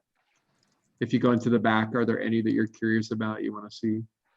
This one's pretty cool. So I don't want to see 82. It says it's Oh, 80. Okay, let's look at 82. Yeah, I mean, whatever, let's just do it. What does this say? Starburst galaxy. Okay, so yeah, this is kind of an interesting thing. So you're looking at, let me see. Oh yeah. Does it say cigar? Yes. Oh yeah, cigar. It's in the shape of a cigar. Okay, so that actually, it's not a spiral, I guess. It's more of an elliptical galaxy, I guess. A cigar shape, yeah, that's what I go with. Does it say elliptical? What does it say? It says Starburst galaxy. Yeah, I don't know what that means. I mean, I should know what that means. What is a starburst? Let's look it up. Can you guys see my thing? Yes. Okay. Let me not pretend to know. Starburst galaxy is a galaxy under, okay, so yeah, I don't know what that means. It could be what causes it. Yeah, well, that would have been my guess, that it's actually two galaxies coming together or something. I don't know. Yeah, that picture kind of looks almost like the merger of two galaxies, though, doesn't it? It's so wacky looking. But it's not. They didn't say irregular, so I don't want to mix you up. Don't worry too much. It's just, yeah, starburst. Okay, so now you know. You can write that down. Starburst galaxy, a high rate of stars forming in that galaxy. Okay. So let's see what else. That's kind of most of them. This is a pretty famous one. Anybody seen this before? Sombrero galaxy. Ooh, it's lenticular. Is that what it says? Lenticular? Yeah, it's a lenticular galaxy. Okay, so what does that mean? So this is a spiral galaxy, but it doesn't show any arms. No arms. So that could mean that it's very early in its development, and the arms haven't developed yet. Perspective from Earth. Yeah, this is as seen from Earth. I know, like if we were to look at it from above, do you think we'd Oh see? yeah, it would look like a disc. Oh, okay. It would look like a disc, yeah, like a frisbee. M110. What's M110? It doesn't have a name. It's just a dwarf elliptical galaxy. It said. Okay, so no, it is. It's an elliptical. I was thinking it might be. So a dwarf. Okay, so if you look, it's actually, where is it? Do you see where it is? I'm Right, pretty so sure you this one right here. What's galaxy is this? We looked at it earlier.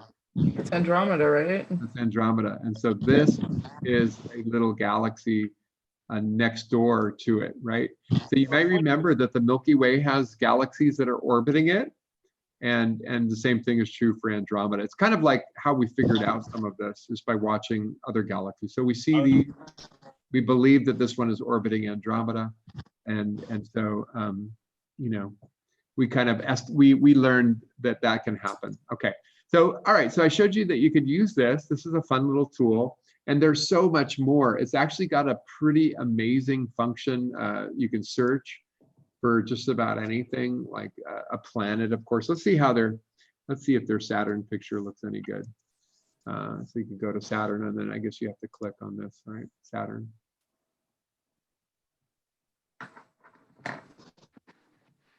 And so it's kind of like a virtual telescope or something. Okay, and there's Sagittarius, like we said. And then over here, Capricornus. Okay. And this is just kind of, nah. Actually, it's a little boring. But I mean, it's too pretty. It's more fun when you see it for yourself. Okay, I'm gonna go ahead and get out of this. I'm gonna quit the worldwide telescope for a second, and quit my Messier objects and go back to this, okay? So let me show you, let me go back to my thing. Okay. Curiosity killed the cat. You're funny. I love it. I love it. Curiosity killed the cat. I'm gonna stay safe. Okay. That's Evan making a joke on YouTube. Okay. Thanks, Evan. That was funny. Oh, I forgot to do this. Okay, back to here. One more second. Here we go. You guys okay? Everybody okay? Yeah. Yeah, I'm okay. I'm okay. You're okay. All right, here we go. We're So good. we're gonna go to Google Sky now. Check this out. Google Sky, man, Google Sky. And actually, there's just way too much stuff here. Way too much stuff. But you know, this is just a fun little tool. I'll show you a little bit. You can zoom out. You can zoom in. So this is got so much stuff. Oh my goodness, it's just so much. But I guess what I really want to talk to you about is that when you look at the sky, I can't recognize anything right now. Do you guys recognize anything? Oh, there's the Milky Way. Okay, I guess. Oh my gosh, I don't see anything I recognize. Anybody? It's just a big. No, I don't see anything I recognize. Do you? not really. I don't know anything. I have no idea what this picture is. Where are we? It's just overwhelming. It just starts to repeat though, right? You guys see the repeating? Oh yeah. Yeah.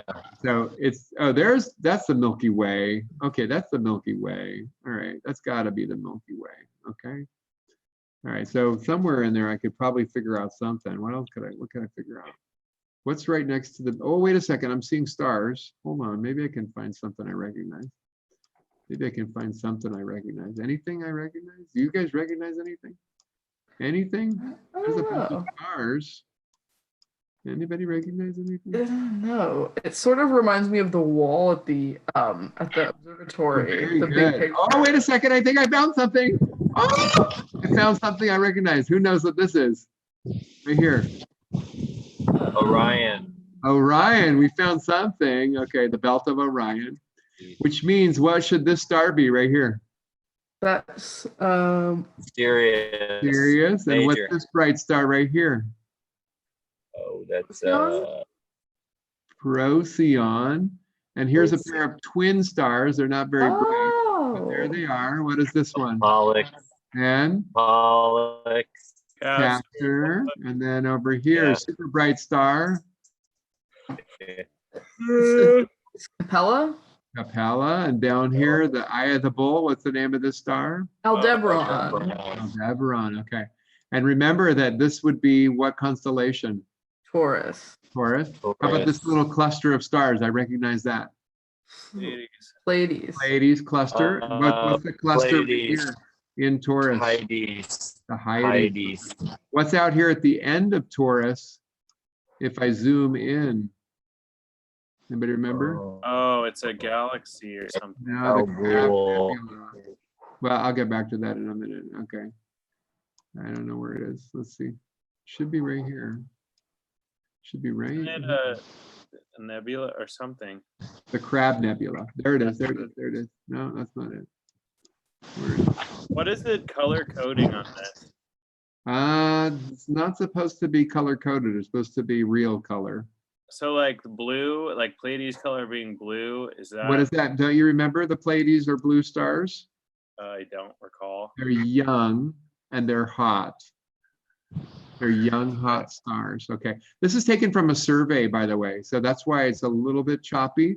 But I'm just happy that we've been able to recognize some stuff. Okay, you guys, you getting the idea? You can recognize stuff. Yep. By the way, there's the Orion Nebula. That's one way to do it. Beautiful, beautiful. Okay, all right. So why did I bring you here? It wasn't just to do that, by the way. That's not what it was about. But in fact, astronomers, when they look at the night sky, we see this beautiful stuff, and you're like, that's awesome. But it turns out that we discovered there's more awesome than we originally realized. And the way that we figured that out is by looking with different kinds of telescopes. So actually, one of the things, I don't have everything here. I can't seem to get everything. But one of the things that you want to think about is that we have an infrared picture. This is a full map of the sky. And actually, I'm zooming out so you can see it repeating over and over again. But don't worry about the repeating part. Just look at what you see. I see this very bright band, right? And I take it through one cycle, and it doesn't really matter which one I look at, but one of them. What is that bright band of light? Why is there so much light coming from that? What is it? The sun? Not the sun, no. What could it Would it be?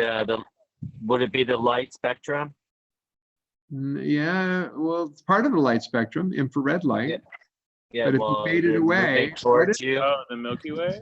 The Milky Way. That's Oh, the wow. Milky Way, gang.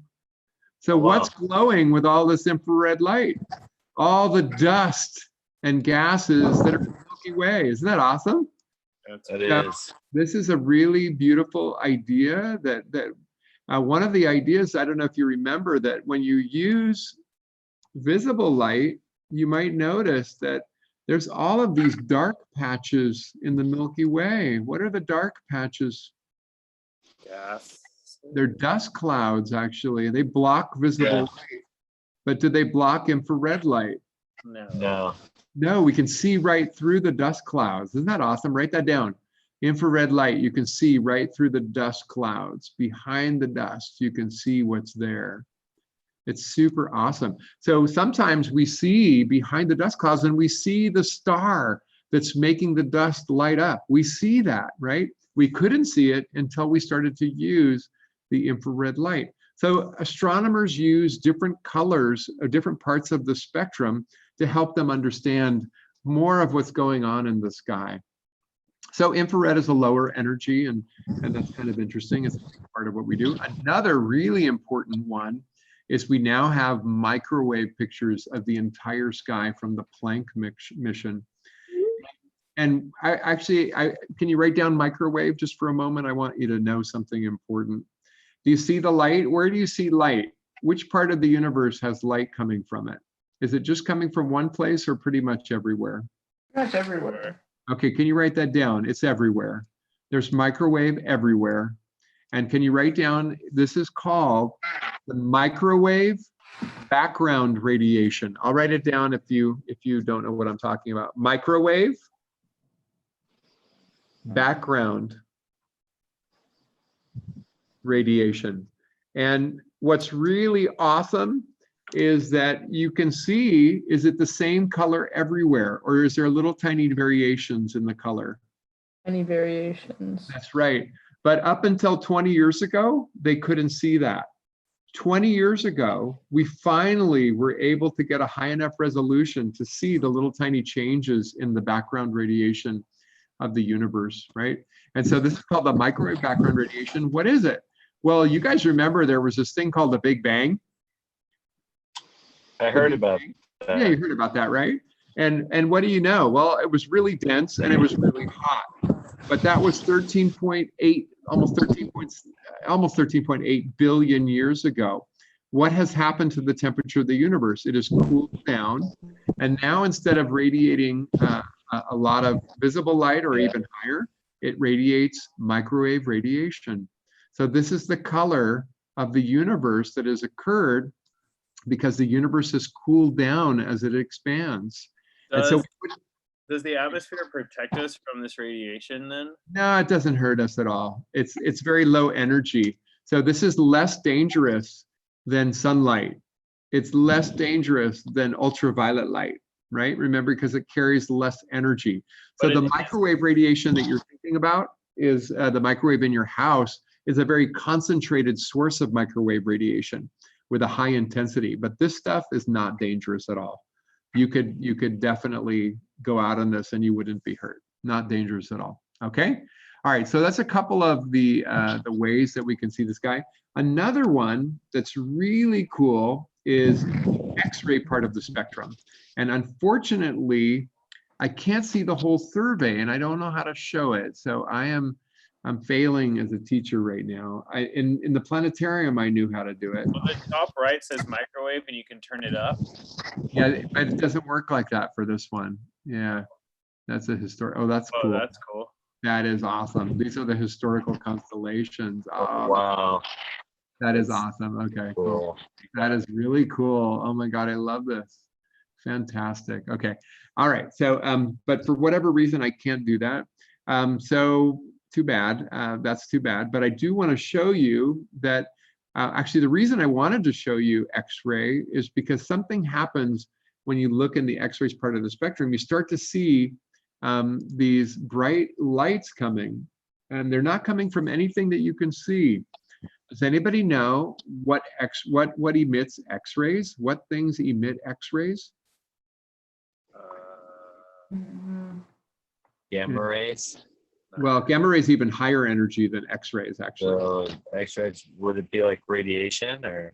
Well, X-ray is a kind of radiation, but I'm asking what kinds of celestial objects will Dark matter. Not dark matter. Oh, that would be awesome if it was true. We can't see that. But it turns out black holes, write that down, black holes emit X-rays. Not the holes themselves, but the region near the hole, right? And that is called the accretion disk, not that other word. Sorry about that. X-rays come from the hot accretion disk.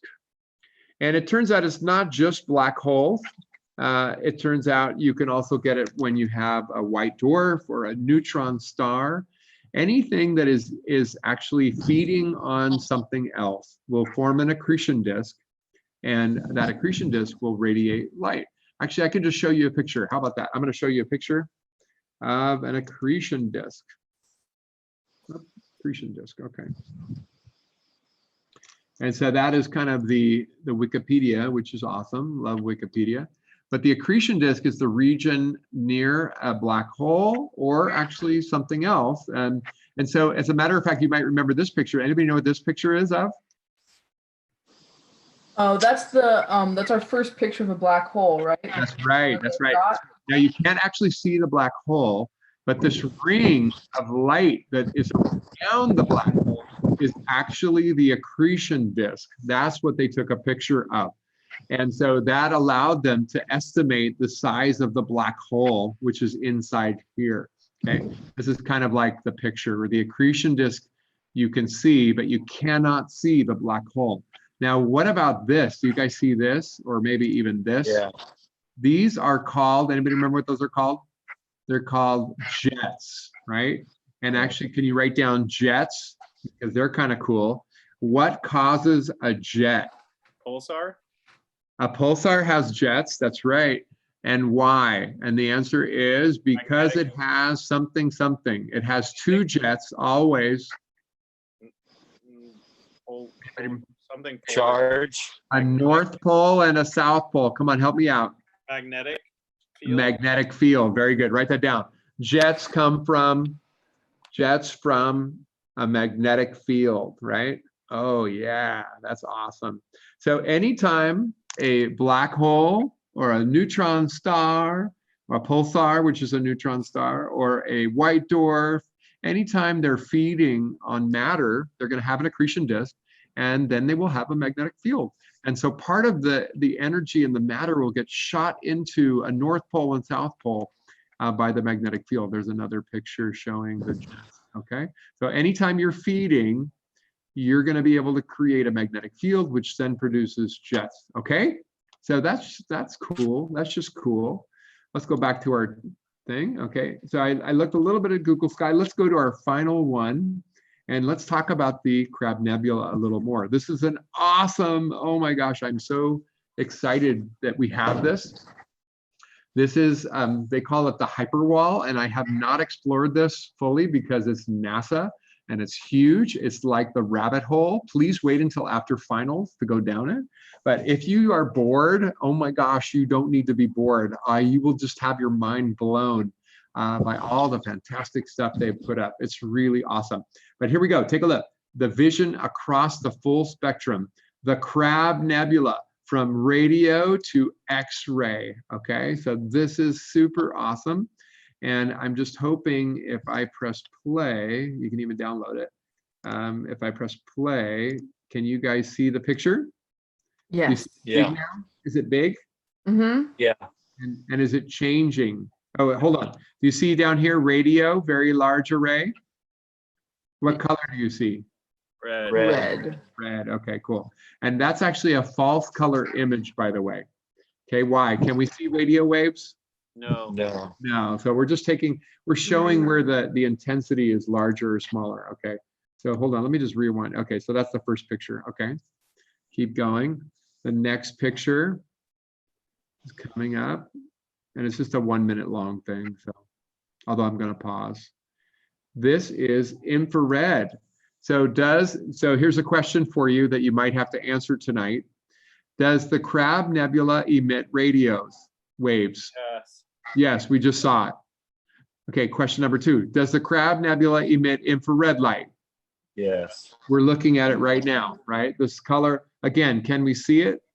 No, this is a false color image to show you, just showing you the infrared. So it's kind of this yellow-green color, I guess. I don't know, something like that.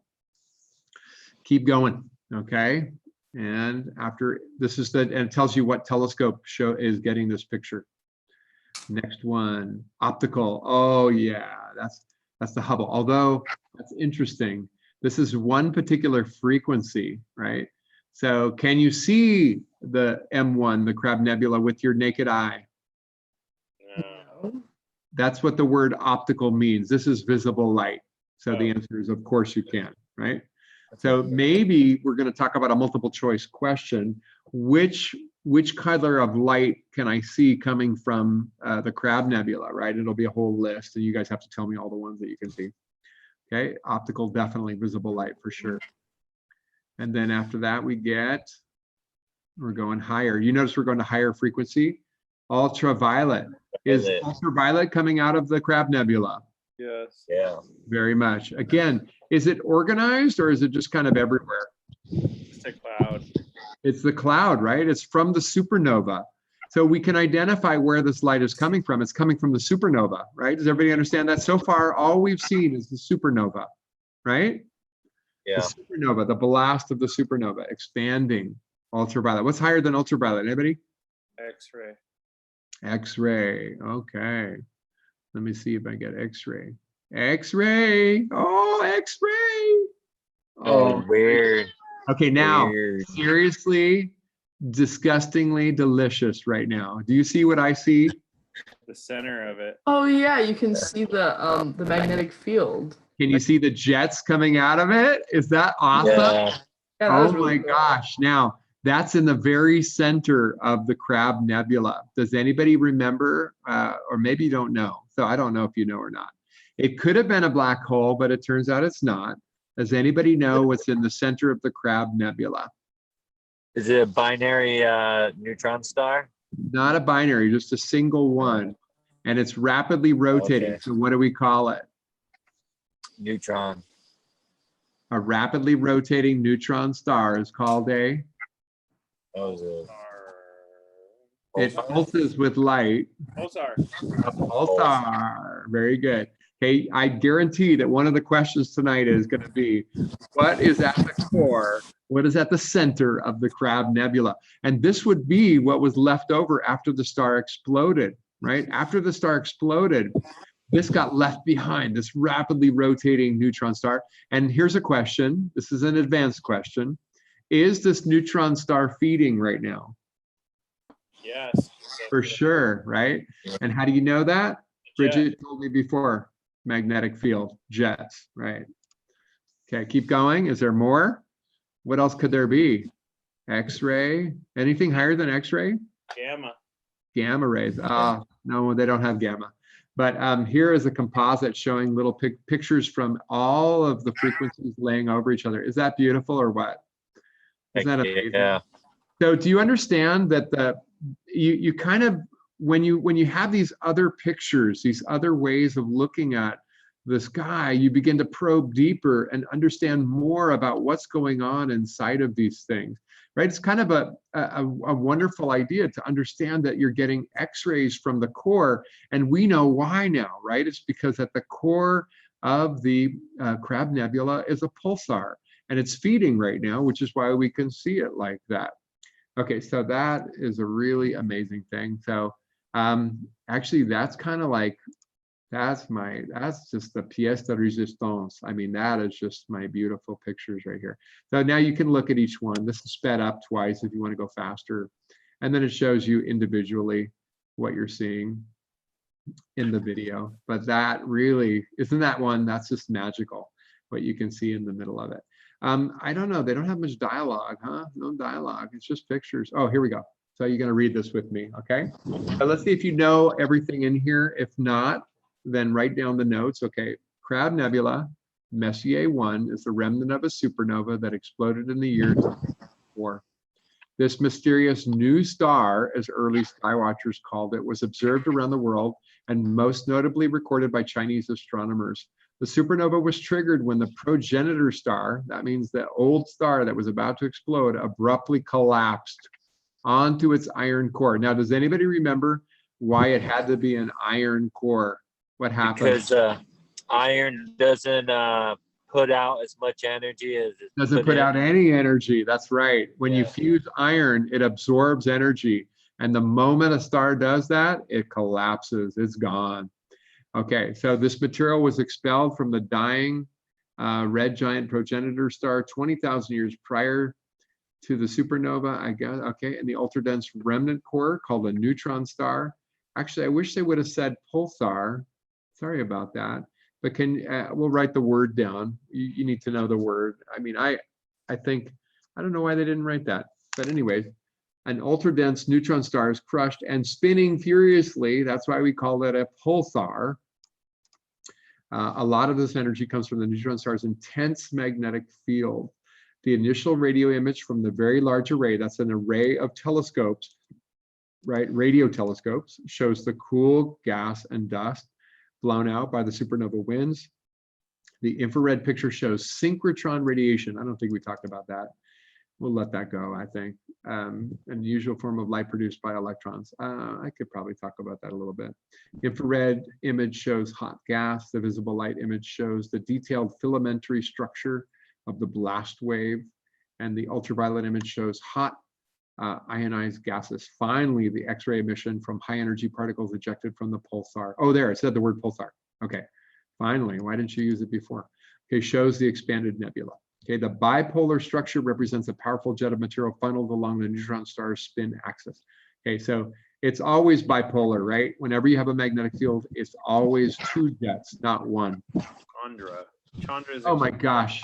Are you guys satisfied? Did you get a lot tonight? Yes. Yes. So I think I might be done.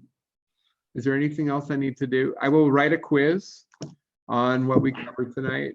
But the basic idea was we talked about Charles Messier and the Messier objects. And then I showed you in these different tools, ways to look at the sky, ways to look at the Messier objects, the kinds of Messier objects that Charles Messier looked at.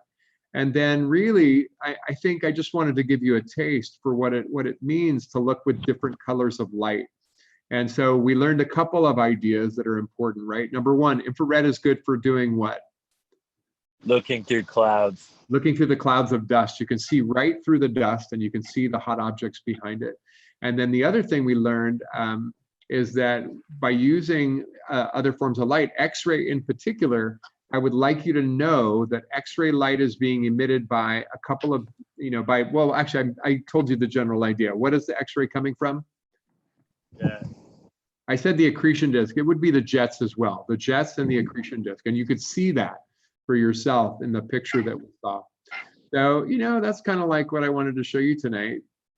You're not going to be tested on anything except for a little quiz that you take for participation tonight. This is just for your enrichment. And then I did put a bunch of things for you to do on Canvas to finish it up, okay? So next week's class, you're supposed to watch a movie. I have the movie, but it's in a weird format. So I may not even actually ask you to do that. I mean, you could watch it if you want. It'll be kind of optional. What I want to do next week is maybe if I forget anything over the next week, I would want to bring it up and make sure that I answer any of your question. And then very, very important, if anybody wants to tell a story, a mythology story, then you must come to class, not watch a recorded lecture. Next week, you must come to the Zoom session, and that way you can tell the story yourself and you get a little more extra credit that way. So anybody who's on the edge, Mr. Dawson, that would be an opportunity for you. I mean to call you out. If you want that, it's like an option, it's like one more fun. That's something fun we could do together. And I miss you guys. I really love teaching you, and this is not as good as being in person, but I thank you for being a part of this. And actually joining me on Zoom is much more fun for me. So thank you guys for joining me on Zoom. And does anybody have any questions? I don't have a question, but I have an interesting thing that came out of my astrology. Oh, really? Okay, so I made a post of a joke, right? I made up this joke, and the reason that I did it is I said it to my friend, and she laughed at it. So I was like, okay, I'll share it. So I said, "You want to share it with us? Can you share it on the It's screen?" not like it's just like a text quote, but I'll tell Okay, it. go ahead. So I said the difference. So I said the difference between astronomy and astrology, and I put two definitions. I said astronomy, the branch of science which deals with celestial objects, space, and the physical universe as a whole. For astrology, I put, oh, look, the sun's over there. It means you're depressed.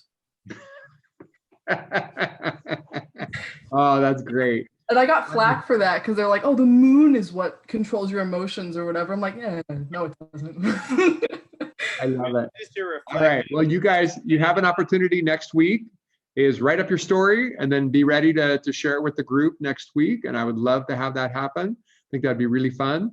Otherwise, just go look out at the stars. And if you get up early like Peter, you can see Jupiter and Saturn and Mars all lined up together like we showed you tonight. So yeah, I mean, thank you guys. That's about it for tonight. All right, thank you.